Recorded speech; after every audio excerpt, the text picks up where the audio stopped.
और साथियों, हंसी खुशी के इस अड्डे पर आप सबका स्वागत है।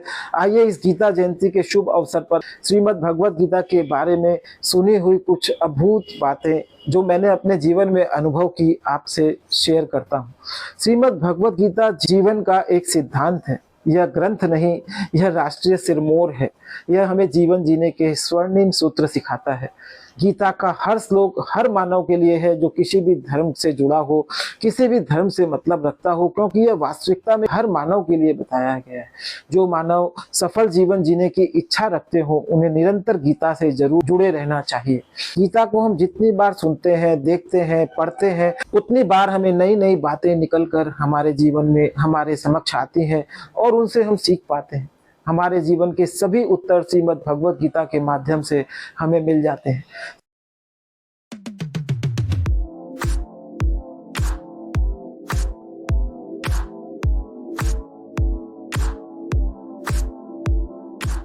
श्रीमद् भगवत गीता भगवान श्री कृष्ण की स्वयं वाणी है।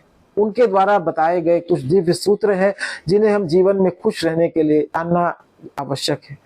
गीता का पाठ और श्रवण करने वाले व्यक्ति को भगवान से प्रसाद के स्वरूप में अभय दान मिलता है, जो सुखद जीवन जीने के लिए बहुत जरूरी है। यह प्रसाद स्वरूप होता है जब हम निर्भय होकर जीवन जी पाते हैं। गीता से अगर हम जुड़ते हैं तो एक महान व्यक्ति बनकर अपने क्षेत्र का नेतृत्व कर सकते हैं। गीता के माध्यम से हम कृष्ण को जरूर पढ़ें, उनको जानें, उनके ज्ञान को जानें, क्योंकि उनका ज्ञान हमें कदम कदम पर जीवन जीने के लिए सिखाता है, बताता है कि जो कुछ भी इस संसार में होता है अच्छे के लिए होता है। मित्रों और साथियों, गीता के स्वर्णिम सूत्र इस गीता जयंती के अवसर पर मैं आपको बता रहा हूँ।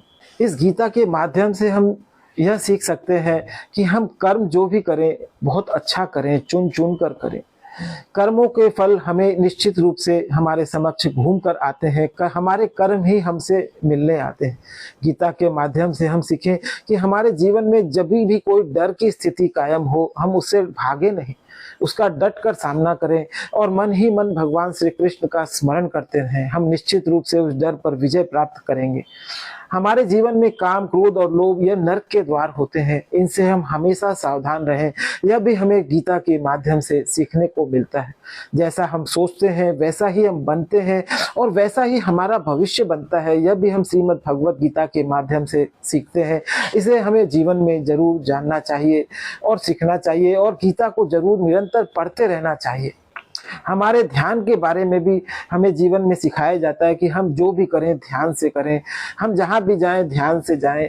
तो इस ध्यान को भी हम श्रीमद् भगवत गीता के माध्यम से भगवान श्री कृष्ण से सीख सकते हैं कि इस ध्यान को करने के लिए किस तरह हम किस मंत्र का जप करें, किस तरह हम मंत्र को जाप करें, किस विधि से जाप करें। यह सब हमें श्रीमद् भगवत गीता सिखाती है। श्रीमद् भगवत गीता हमें सिखाती है कि हम राग द्वेष से उठकर जीना सीखें। राग और द्वेष ही संपूर्ण दुखों का मूल कारण होता है। हम किसी में अटके नहीं, किसी में फंसे नहीं, किसी से बैर भाव न करें। यही हमें राग द्वेष से सीखना चाहिए। किसी न किसी गुरु और सलाहकार से भी अपने जीवन में जरूर जुड़कर रहें, उनकी बातों को जीवन में अपनाएं, उनको महत्व दें। गीता से हम यह भी सीखें कि हम कृष्ण के कोई न कोई रिश्ता जरूर बनाएं। यह रिश्ता माता पिता, भाई बहन या मित्र किसी भी माध्यम से हो सकता है। भुआ भाभी का भी रिश्ता आप बना सकते हैं। अर्जुन ने कृष्ण से दोस्ती का रिश्ता बनाया, जो हमें यह भी सिखाता है कि हम कृष्ण से दोस्ती का रिश्ता अपनाएं। द्रौपदी ने भाई का रिश्ता बनाया तो उसके लिए वस्त्र के रूप में भगवान श्री कृष्ण बनकर अवतार लिए। इस प्रकार हम किसी भी माध्यम से कृष्ण से जरूर जुड़ें। कृष्ण हमारे जीवन की गाड़ी को उस स्वरूप में निकाल कर हमारा मार्गदर्शन आगे का जरूर करते हैं। वे उस रूप धरकर हमारे जीवन में जरूर कहीं न कहीं प्रकट होते हैं। अपने चुनौती के समय में तो विशेष करके जीवन के रथ का सारथी भगवान श्री कृष्ण को बनाएं। यही मतलब होता है उनके शरण होने का। उनके इस मंत्र श्री कृष्ण शरणम मम का हम जप भी करें। जब हम इस मंत्र को जपते हैं तो कहीं न कहीं हम श्री कृष्ण को शरण में होने की प्रार्थना उनसे करते हैं और अपने आसानी से अपने मार्गदर्शन को प्राप्त कर पाते हैं। कृष्ण ने गीता के माध्यम से हमें यह भी बताया कि हम लगातार अपने जीवन में प्रयास करके अपने अशांत मन को वश में कर सकते हैं। कैसे वश में कर सकते हैं कि इसके लिए हम निरंतर भगवान के किसी नाम का जप करें, किसी न किसी उनकी सत्संग और कथा से जुड़े। इससे हम अपने मन में शांति महसूस कर सकते हैं, तो मन को पवित्र कर सकते हैं, ऊर्जावान कर सकते हैं। हमेशा उन्होंने कर्म को अच्छा करने की भी आज्ञा दी कि क्योंकि हम कर्म के फल से भाग नहीं सकते, इसे हमें हमेशा सामना करना होता है, हमेशा घूमकर हमसे मिलने आता है। यह बातें श्री कृष्ण हमें गीता में सिखाते हैं। हर स्थिति में हम समभाव से रहें, न अधिक खुश हो न दुखी हो, यह भी हमें सीखने के लिए गीता के माध्यम से मिलता है। न यह शरीर हमारा है, न हम इस शरीर के हैं। यह शरीर हमारा पंच तत्वों से बना है। यह शरीर अग्नि, जल, वायु, पृथ्वी और आकाश, इन 5 तत्वों से बना है और इसी में विलीन भी हो जाता है। हमारे सिर्फ कर्म ही हमें नए शरीर में मिलते हैं, इसलिए हम हमेशा अपने अच्छे कर्मों पर ध्यान दें। मित्रों और साथियों, सुख और दुख जीवन में आने जाने वाले हैं। ऐसी परिस्थिति में गीता हमें सिखाती है हम मन को शांत रखें, किसी सलाहकार मित्र से उसकी सलाह करें, किसी अच्छे गुरु के पास अपने सुख दुख की चर्चा करें। इसी तरह भगवान ने गीता के माध्यम से हमें सर्दी और गर्मी को भी सहन करने की आज्ञा दी। उसमें हम विचलित न हो, अपने मन को अस्थिर न करें। हमारे जीवन में हम समता का व्यवहार करें। हमें सुख और दुख जो भी मिले, हम हर हाल में खुश रहने का प्रयास करें। शांति ही खुशी का मूल है, इसलिए हम हर हाल में शांति धारण रखें। दान को हम अपना कर्तव्य समझकर करें, यह भी गीता हमें संदेश देती है। और निस्वार्थ भाव से, जिससे हमारा कोई स्वार्थ नहीं है, वहां दान करें, वही सच्चा दान होता है। हम जब दान करते हैं तो हम अपने धन को पवित्र करते हैं। किसी के हिस्से का धन हमारे जीवन में आ जाता है, उसे हम दान के माध्यम से पवित्र करते हैं। मित्रों और साथियों, गीता के माध्यम से उन्होंने यह भी बताया कि जीवन एक संघर्ष है, यह दुखों का घर है। यहाँ भेष बदले हुए दुख हमें मिलते रहते हैं, उनसे हमें संघर्ष करना चाहिए, उसमें घबराना नहीं चाहिए। जीवन हमारा कर्म और कर्तव्य पर निर्भर है। जीवन में सुख और दुख हमें हमारे पिछले प्रारब्ध की वजह से मिलते हैं, उसमें हमें लिपायमान नहीं होना, अटकना नहीं।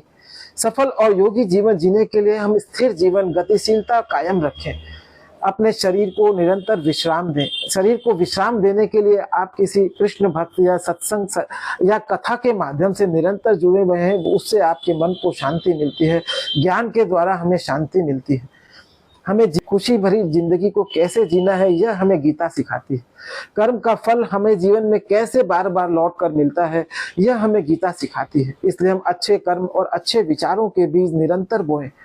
भगवान श्री कृष्ण गीता के माध्यम से बताते हैं कि समय का स्वरूप भी भगवान श्री कृष्ण का है। वो किसी का इंतजार नहीं करता, न ही किसी के लिए रुकता है। गीता में समय को स्वयं भगवान ने अपना ही स्वरूप बताया। इसलिए हम समय की कद्र करें। या मुफ्त में उपलब्ध है, किंतु हम इसकी कद्र नहीं करते। हम अपने विवेक और बुद्धि का प्रयोग करें। विवेक और बुद्धि भगवान श्री कृष्ण से जुड़कर ही प्राप्त कर सकते हैं, ज्ञान के द्वारा ही प्राप्त कर पाते हैं। जब हम विवेक और बुद्धि से अपने निर्णय लेते हैं तो निंदा करने वालों की राय भी हमारे प्रति बदल जाती है, ऐसा कृष्ण ने कहा। अपनी चुनौती के समय हम अपने गुरु और सलाहकार से जुड़कर अपने जीवन में अग्रिम आने वाले भविष्य की तैयारी करें। जीवन का सबसे बड़ा स्रोत हमारा विचार होता है। हम अपने विचारों का विशेष ध्यान रखें। हम क्या सोचते हैं, किन विचारों पर हमारा ध्यान रहता है, क्योंकि जो हम सोचते और विचार करते हैं वही भविष्य बनता है। हम हमेशा जीवन में क्रोध करने से भी बचें, यह भी गीता हमें संदेश देती है, क्योंकि क्रोध करने के बाद हमेशा हमें अपमानित ही होना पड़ता है, हमें पश्चाताप ही करना पड़ता है।